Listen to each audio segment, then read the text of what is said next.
não lembro muito da vida sem a Rita. Assim. A Rita sempre esteve muito presente na minha vida. Eu sou uma pessoa muito musical, acredito que muito graças a ela, e também aos meus pais. Meus pais sempre tiveram muitos discos em casa e tudo mais.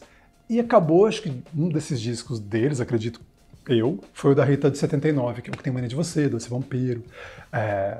Enfim, Eu Vira Pagã, Corre Corre. Uma das primeiras palavras que eu falei na vida foi Maria Mole, por causa de cantar a letra da, da música, tudo. E eu comecei a querer, cada vez que saía disco, ou ia em banca, comprava revista, ou qualquer coisa que tivesse da Rita, assim, disco, saía, no dia que saía, eu ia pra frente da loja para esperar a loja abrir para comprar disco. E passei aí em shows, em tudo. E ela via, né? Porque era um fedelho ali. E aí passei entrar muito em camarim. E aí teve uma época que a gente passou a se ligar. Logo depois veio a coisa do e-mail. E a gente sempre marcava de ir em show, eu ia. E sempre camarins. A gente foi ficando cada vez mais próximo. Assim. Então é uma relação desde muito tempo. Assim. Então desde sempre Rita está assim na minha vida.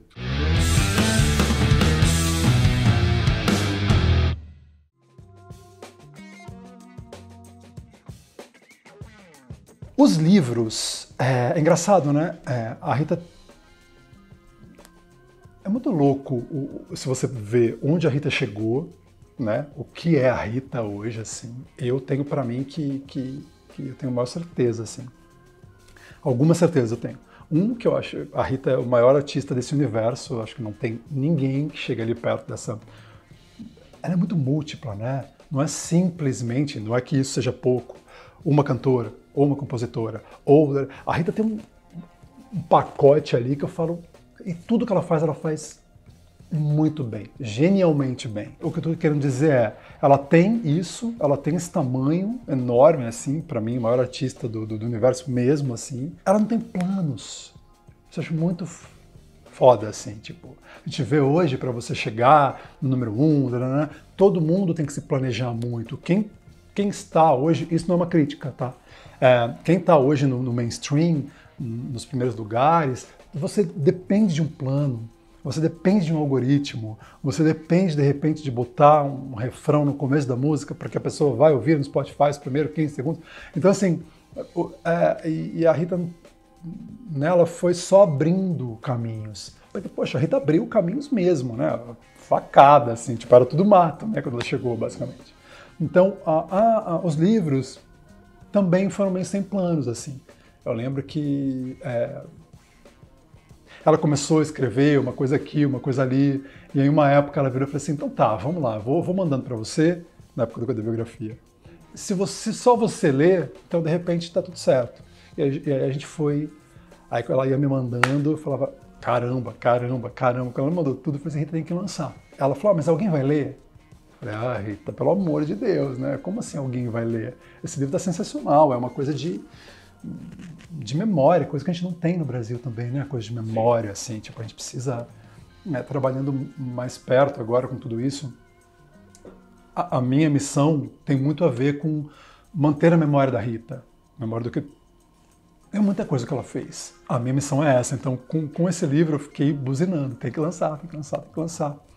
A única coisa que eu falei para ela é, algumas datas estão erradas, algumas coisas você pulou, que tinha que colocar coisinhas ou outra, mas a gente resolve com nota de rodapé. Aí ela falou assim, mas não, nota de rodapé não. Eu falei, mas Rita, como vai ser? Eu falei, já sei, você é o Phantom, ela desenhou os fantasminhas, e aí você vai colocar o que você quiser ali. O livro estava já fechado, a capa a gente que fez, ideia, né, dela também, a contracapa, eu tirei aquela foto que ela queria um mugshot. A gente não achou o mugshot quando ela foi presa. Fui nos arquivos de DOP, de polícia, de tudo. Sumiu.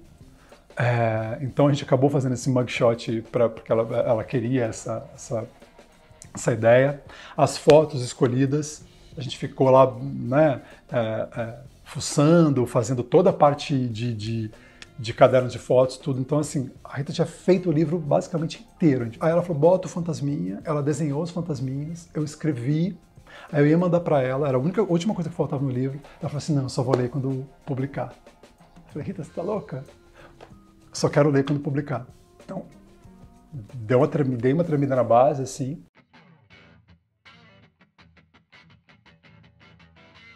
Você sabe que a exposição, quando a gente fez, né, foi fazer tudo lá, mesmo os lançamentos de livro, coisas assim, grande parte, mas grande mesmo, parte do público dela é adolescente e jovem.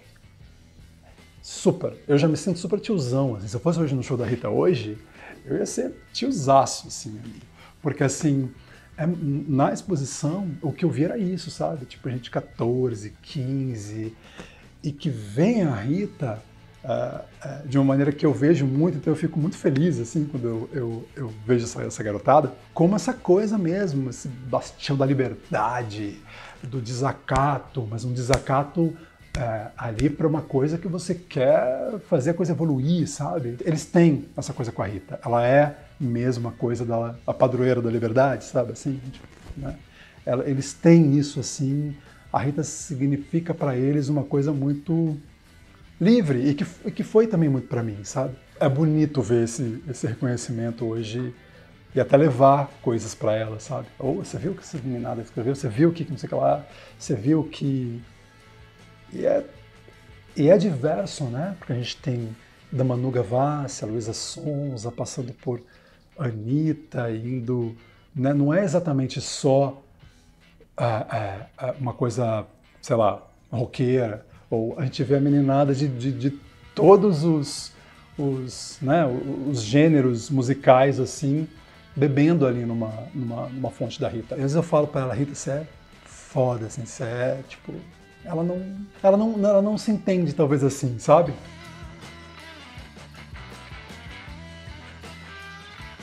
Eu fiz essa pesquisa como eu tenho um trabalho muito grande de estudo e de conservação da memória da Rita.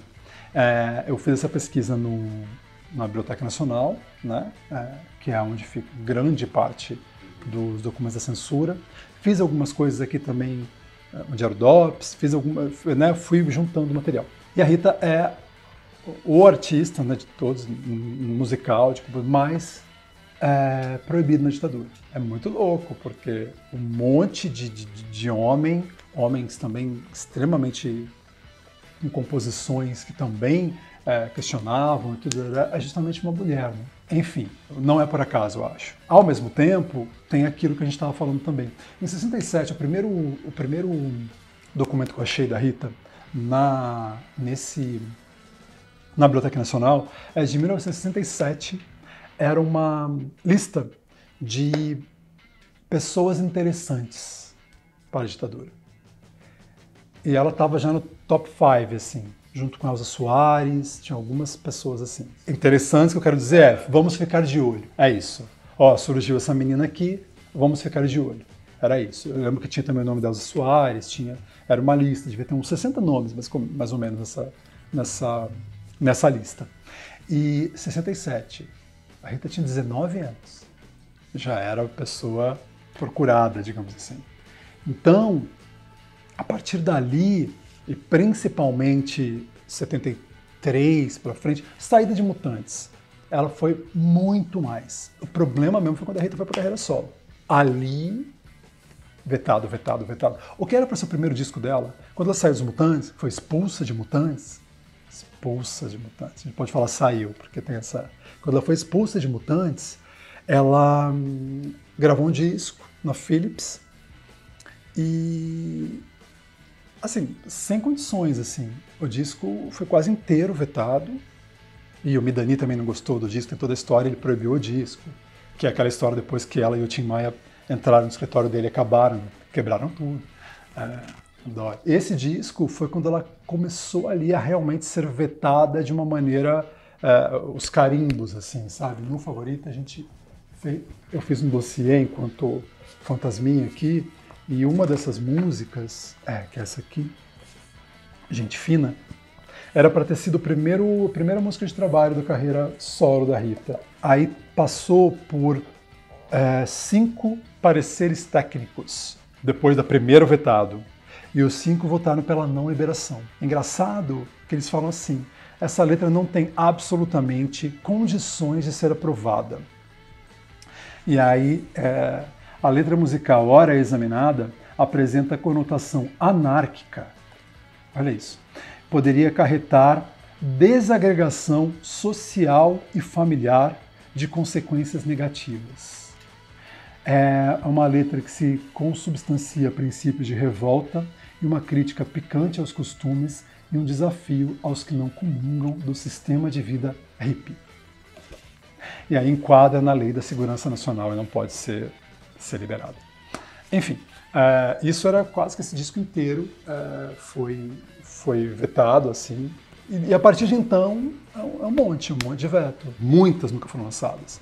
Quando ela tentou gravar uma proibida, 2 na verdade, que foi Degustação e Arrombou o Cofre, veio aqueles primeiros discos que foram, né, riscados com gilete. O disco era proibido a venda para menores de 18 anos. Eu lembro que, nossa, eu era muito criancinha. Eu chorei na loja porque não podia comprar o disco, e enfim. Aí minha mãe foi lá e comprou. E aí essas acabaram sendo lançadas, essas músicas aí, mas era nesse esquema. Mas, por exemplo, quando ela foi presa, obviamente, certamente, com certeza, essa prisão dela, inclusive levando, né, ela que ela conta isso muito bem na biografia, levando meio como um troféu de delegacia por delegacia, era um exemplo, né, para a juventude. Era isso que eles queriam fazer com aquilo. Quando ela foi presa, ela fez uma música chamada X21, que ela falava das colegas dela na prisão, assim. E essa também era para ter sido era para ter sido lançado no compacto, que foi lançado o Arrombou a Festa 1. E era para ser a música de trabalho. Foi proibidaça, acabou sendo Arrombou a Festa e Corista de Rock, que era do Entradas e Bandeiras, então Corista de Rock entrou lá que todo mundo já conhecia, né, que já era de um disco, e só Arrombou a Festa mesmo, que foi a inédita na época. E acabou sendo também o compacto que mais vendeu aqui, porque Arrombou a Festa é genial, né? Eu lembro de uma entrevista da Elis, de 80, logo depois que a Rita escreveu Nosso Perfume, e que ela fala disso com essa gana, tipo, da Rita falando de mulher, e de amor, e de prazer, e que ela falou assim, eu queria ser a Rita Lee. Então, assim, a Rita é tão forte e é muito natural, né? É muito dela, assim. E é forte, e tão forte que os caras todos vão cantar, e ninguém vai perceber nada, ninguém vai achar forçado, ninguém vai achar... Foi proibido. Né? O maior disco de rock do Brasil, assim, quebrar barreiras, botar Ovelha Negra em trilha de novela, vender mais de 250 mil cópias assim que saiu, né? Meu, é um disco. E todos poxa, qualquer roqueiro que você fala do Fruto Proibido vai falar assim, pô, Fruto Proibido, fodão. É um disco rosa, tem a Eva, a maçã, né, Fruto Proibido, Isadora Duncan, tipo, a gente vê, é um disco permeado ali de temas femininos, do começo ao fim, de uma mulher muito forte que, né, resolveu fazer tudo o que queria fazer, né, me libertei daquela vida vulgar. Então, assim, acho que é tão natural dela que acho que as pessoas nem percebem muito isso. Mas eu acho, as pessoas que eu digo, né, outras pessoas que, os homens, ou sei lá o que, vai indo, todo mundo vai cantando, é para todo mundo. Acho que é muito para todo mundo, não tem essa divisão. Mas eu acho também que as meninas percebem que, pô, que tem uma coisa ali, tem uma coisa que eu podia fazer.